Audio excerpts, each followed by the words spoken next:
Alaska, l'obscurité n'est pas seulement l'absence de lumière. Elle est vivante, elle respire, elle observe. J'ai toujours pensé que la peur était quelque chose de primitif, un simple instinct qui pouvait être supprimé par la logique. Mais aujourd'hui, lorsque je regarde mes mains gelées et que j'entends le grondement lointain sous terre, je sais que la logique est impuissante lorsque vous êtes confronté à quelque chose que vous n'auriez pas dû voir. J'ai survécu cette nuit-là, pas parce que j'étais plus intelligent ou plus fort que les autres. C'est arrivé, c'est tout. Mais à chaque fois que je me souviens de ce bruit, de ce cri perçant et du sang qui se répandait sur la neige, je sais que ce qui se cache dans l'obscurité de l'Alaska ne m'a pas oublié. Et si vous pensez savoir ce qu'est la vraie peur, laissez-moi vous dire à quoi ressemble le visage d'une terreur indicible. Je savais qu'aller en Alaska serait un défi. Ma décision de travailler pendant plusieurs mois dans le cadre d'une expédition scientifique avait semblé être une aventure passionnante. Mais maintenant que l'avion avait atterri à l'aéroport d'Anchorage, je sentais le silence pesant de la terre s'enrouler autour de moi avec des doigts au froid. Des champs de neige à perte de vue s'étendaient autour de moi, se confondant avec le ciel. Le vent, glacial, vif et fort, a été le premier à me faire comprendre qui était le véritable maître ici. Tout semblait distant et peu accueillant. Aussi bien la nature elle-même que quelques personnes moroses qui se dépêchaient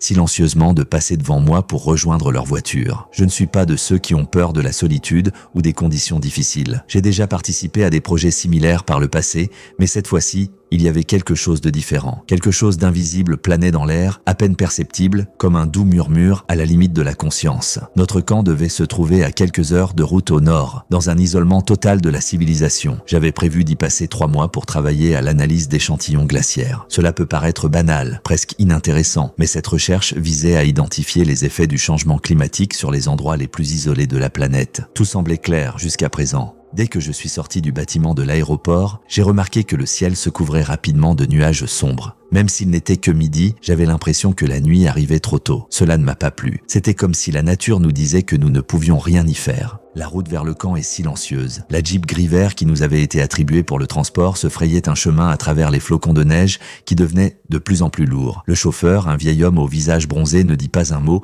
à l'exception d'une brève phrase « Attachez votre ceinture ». J'ai perçu quelque chose d'inquiétant chez lui, une fatigue silencieuse ou peut-être une méfiance cachée. Mais j'ai écarté ces pensées, les mettant sur le compte de la fatigue d'un long voyage. L'Alaska m'a toujours attiré par son aliénation froide. J'ai travaillé sur des données climatiques dans différentes parties du monde, mais cet endroit avait quelque chose de magique et d'effrayant. Cet endroit semblait vivre selon ses propres règles. J'ai entendu des histoires de randonneurs perdus, de chasseurs qui s'enfoncèrent dans la forêt et n'en revenaient jamais. Mais qui n'a jamais entendu de telles histoires? Ce n'était que de la fiction pour effrayer ceux qui n'étaient pas prêts à affronter la dure réalité. Lorsque nous sommes arrivés au camp, j'ai été accueilli par 2 collègues. Sarah, une jeune chercheuse dotée d'un bon sens de l'humour, et Jackson, le chef de l'expédition. Sarah avait l'air fatiguée mais sympathique, tandis que Jackson était plongé dans ses pensées. Bien sûr, c'est un comportement typique des chefs d'expédition au début des expéditions, mais sa concentration avait une connotation différente, plus difficile. Le camp se composait de plusieurs petits bâtiments en bois et en métal. Nous avions tout ce dont nous avions besoin. Un générateur pour l'électricité, de la nourriture et du matériel. Rien d'extraordinaire, mais suffisamment pour résister aux conditions les plus difficiles. Dès notre arrivée, Jackson nous a donné un briefing.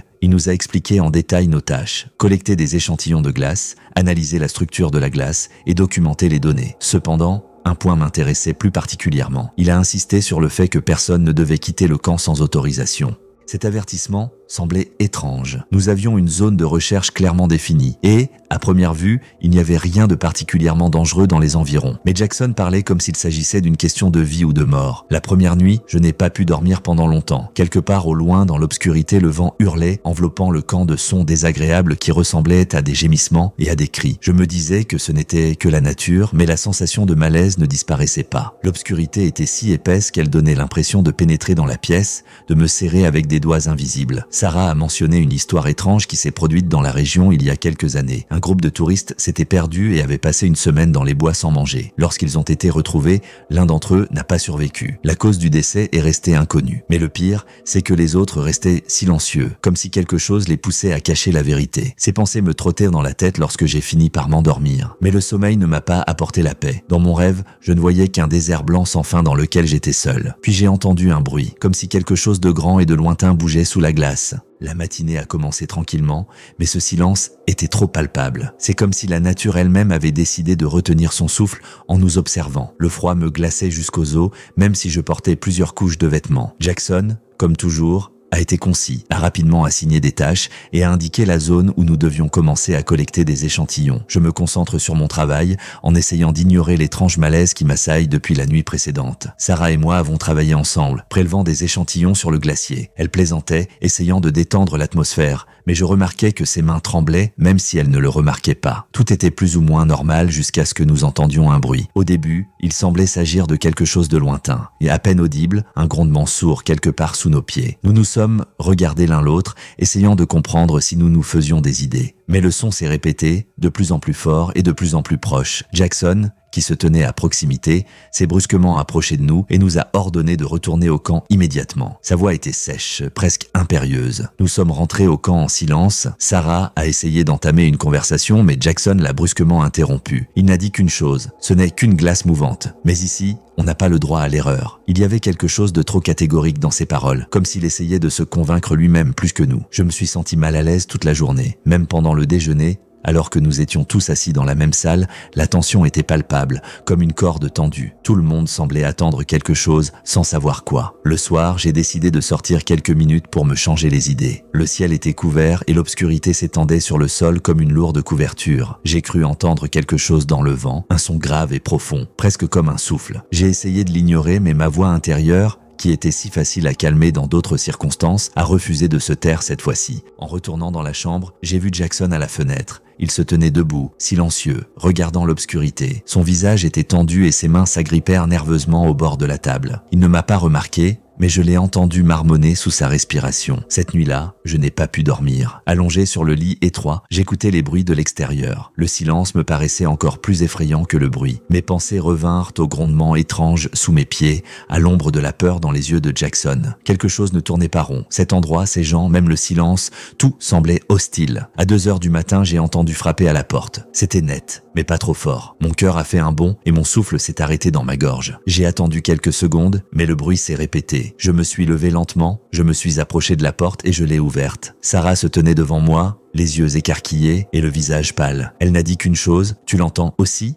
Sarah n'a pas attendu que je réponde, elle m'a pris la main et m'a attiré vers la fenêtre qui donnait sur la glace sombre au-delà du camp. Sa paume était froide et sa respiration était rapide et intermittente. Je pouvais sentir sa panique se transmettre à moi. La fenêtre était vide, il n'y avait que de la neige et de l'obscurité. Mais elle ne détournait pas le regard, comme si elle attendait quelque chose. J'allais ouvrir la bouche pour demander ce qui se passait quand je l'ai entendu à nouveau. Un son, sourd et lointain, mais si bas qu'il semblait traverser le corps lui-même. Ce n'était pas comme le craquement de la glace, ni comme le vent. Il était vivant. J'ai senti un frisson me parcourir le dos. Sarah a serré ma main plus fort et a murmuré « Jackson dit que c'est normal. Mais ce n'est pas normal. Je sais que c'est autre chose. » Sa voix tremblait et j'ai vu dans ses yeux une peur que je n'avais jamais vue auparavant. Nous n'avons pas dormi cette nuit-là. Le bruit se répétait de temps en temps, nous faisant échanger des regards inquiets. Au matin, la tension dans le camp était à son comble. Jackson nous a tous réunis et a annoncé que nous devions temporairement arrêter de travailler sur le glacier et rester à l'intérieur du camp. Il n'en a pas expliqué les raisons, ce qui n'a fait qu'accroître la peur. À l'heure du déjeuner,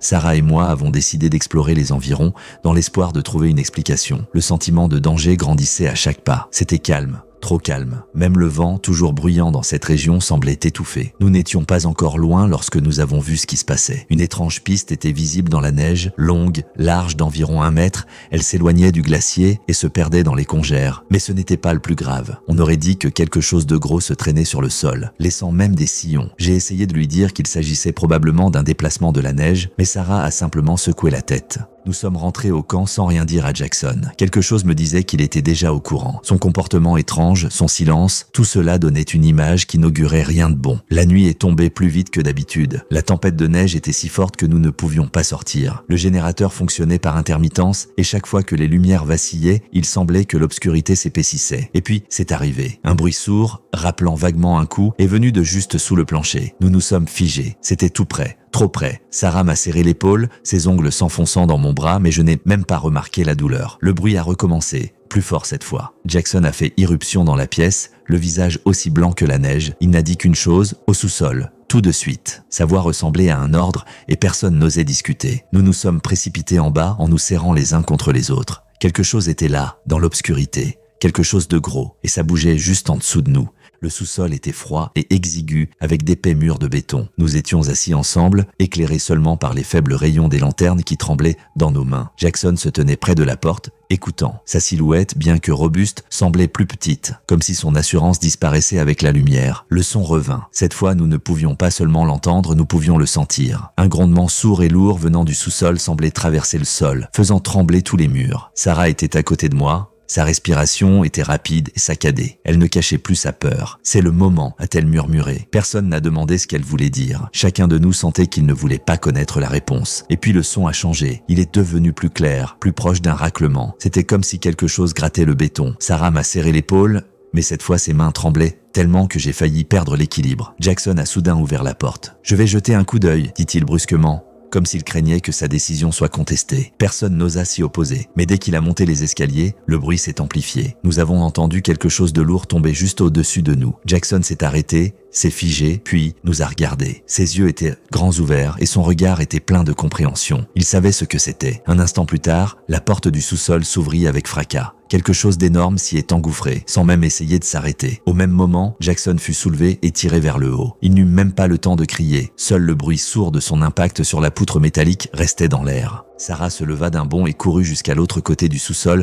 où se trouvaient les fournitures. Elle a saisi un pied de biche, ses mains tremblant tellement qu'elle pouvait à peine le tenir. J'ai entendu quelque chose de lourd bouger d'en haut. Puis, il y a eu un autre fracas. Nous savions que la porte ne nous protégerait plus. Quelque chose de grand et de lourd, quelque chose doté d'une force qui n'appartient pas aux animaux normaux, se déplaçait dans l'obscurité. Sarah s'est mise à crier tandis qu'une fissure apparaissait au plafond. Elle s'est agrandie rapidement, comme si le sol au-dessus était sur le point de s'effondrer. Et c'est ce qui s'est passé. Quelque chose de noir et de sale est tombé entre nous. Je pouvais à peine distinguer le contour de pattes massives et de doigts incroyablement long, avec des griffes acérées. Sarah a reculé d'un pas, levant le pied de biche, mais cela n'a servi à rien. Tout s'est passé si vite. Son cri était perçant, aigu. Les griffes la frappèrent de plein fouet, la soulevant comme une poupée. Son visage était déformé par la douleur, mais le pire, c'était ses yeux. Il y avait tant d'horreur dans ses yeux que je ne pouvais pas détourner le regard. Sarah a essayé de se dégager, mais cela n'a duré qu'un instant. Quelque chose a craqué et elle est tombée sur le sol, immobile. Le sang se répandait rapidement sur le sol en béton. Je ne pouvais plus bouger. Mes jambes étaient comme collées au sol et mon cerveau refusait d'accepter ce qui se passait. Ce qui restait de Sarah est resté devant moi encore quelques secondes. Puis l'ombre, la créature, s'est avancée vers moi. Ma conscience s'est enfin détachée de la peur assourdissante. L'ombre s'approchait, sa silhouette vacillait dans la faible lumière de la lanterne et je sentais le souffle froid de cette créature me comprimer les poumons. J'ai couru. Mes jambes semblaient savoir quoi faire même si ma tête hurlait le désespoir. La cave était petite et je savais que je n'irais pas loin. J'ai couru jusqu'au coin le plus éloigné où se trouvait une vieille armoire métallique. En courant derrière, j'ai immédiatement éteint la lampe de poche. L'obscurité engloutissait tout, mais je savais que si elle me voyait, ce serait la fin. Mon cœur battait si fort que j'avais peur qu'il me trahisse. Les pas de la créature étaient lents et lourds. Elle traversa la pièce et je pouvais entendre quelque chose gratter le sol en béton. Ses griffes. Elle était proche, trop proche. Tout est devenu silencieux. J'ai retenu ma respiration, essayant de me convaincre que ce n'était qu'une accalmie momentanée. Puis j'ai entendu un son grave, comme un grognement. Il provenait d'au-dessus de ma tête. L'armoire a tremblé violemment. Ma première pensée fut de courir, mais mes jambes refusèrent d'obéir. Un autre coup, et le métal tomba sur le sol avec fracas. Seul un instant de panique m'a sauvé. J'ai sauté et j'ai couru jusqu'à l'escalier menant à l'étage. Je n'ai même pas regardé derrière moi. Dans l'obscurité, j'ai entendu la créature se précipiter à ma suite. Ses mouvements étaient rapides et chaotiques. Les escaliers semblaient interminables, mais j'ai finalement atteint la porte. Elle était à moitié brisée, et lorsque je l'ai franchie, je me suis retrouvé dans la pièce centrale du camp. Ma main se porta automatiquement sur la chaise la plus proche et je poussai la porte, même si je savais que cela n'empêcherait pas ce qui allait m'arriver. J'étais pris au piège, au cœur du camp, seul. Jackson et Sarah étaient morts. Les seules choses qui restaient dans la pièce étaient de vieux tuyaux en métal et quelques bidons de carburant pour le générateur. Mes mains tremblaient, mais je savais que rester debout et attendre, c'était mourir. Je n'avais pas le choix. J'ai saisi le bidon et j'ai répandu le carburant autour de la porte et à travers la pièce. Ce n'est qu'ensuite que j'ai sorti le briquet de la poche de ma veste. Lorsque la porte s'est ouverte, j'ai vu l'ensemble pour la première fois. La créature était massive, avec des jambes musclées et un visage qui ressemblait à la fois à un animal et à un homme. Ses yeux brillaient d'une lumière vert pâle et il n'y avait rien d'autre que de la fureur dans ses yeux. J'ai allumé le feu. Les flammes ont instantanément envahi la pièce et la chaleur m'a frappé au visage. J'ai senti une fumée étouffante brûlante envahir mes poumons. La créature a hurlé. C'était un son que je n'oublierai jamais. Elle s'est précipitée vers l'avant, mais les flammes nous séparaient déjà. J'ai couru vers une autre sortie, à peine capable de tenir debout. L'odeur du métal et du bois brûlé flottait dans l'air. J'ai regardé en arrière et j'ai vu les flammes consumer le camp. Quelque chose en moi criait et se débattait, mais je ne me suis pas arrêté. J'ai couru dans la neige et l'obscurité jusqu'à ce que je m'arrête d'épuisement. Le camp a été abandonné quelque part derrière moi et avec lui la chose qui a tué mes collègues. 3 jours se sont écoulés avant que les sauveteurs ne me trouvent. J'étais assis au milieu d'un désert enneigé, à moitié mort de froid et de faim. Ils m'ont dit que le camp avait brûlé et que personne d'autre n'avait été retrouvé. Sarah et Jackson sont officiellement portés disparus. Mais je sais que leur sort est bien pire que toute explication officielle. Après mon retour à la maison, je suis resté silencieux pendant longtemps, évitant les questions et même les tentatives d'expliquer ce qui s'était passé. Les personnes qui m'ont secouru m'ont regardé avec méfiance, comme si elles ne pouvaient pas croire que j'avais survécu. Je ne comprends toujours pas comment cela s'est passé. La seule chose dont je suis sûr, c'est que la créature que j'ai vue n'est pas issue d'une histoire humaine. Chaque nuit, son visage se tourne vers moi, des yeux sans vie, sans mort, sans colère, seulement un vide incompréhensible. Parfois, il me semble que je peux entendre ce son assourdissant même ici, dans la sécurité de ma maison. Il résonne au loin, quelque part dans le silence, me rappelant qu'il était réel. Plus tard, j'ai commencé à chercher des informations sur cette région de l'Alaska, de vieilles cartes, des documents d'archives et même des histoires locales. Tous s'accordent sur un point. Les gens ont toujours évité cette région. Ceux qui ont essayé d'y rester ont disparu et ceux qui sont revenus ont été traités de fous. Mais ce n'est pas le pire. Parfois, je crois l'apercevoir au loin, dans la forêt ou au bord d'un champ enneigé. Une ombre qui ne bouge pas mais qui veille toujours. Quelque chose en moi me dit que ce n'est pas la fin. J'ai survécu, mais la peur fait désormais partie de moi. Je sais que si elle me retrouve, il n'y aura peut-être pas de seconde chance. Et même si tout le monde essaie de me convaincre que c'est juste mon esprit qui me joue des tours, je connais la vérité. Là, dans l'obscurité, elle attend.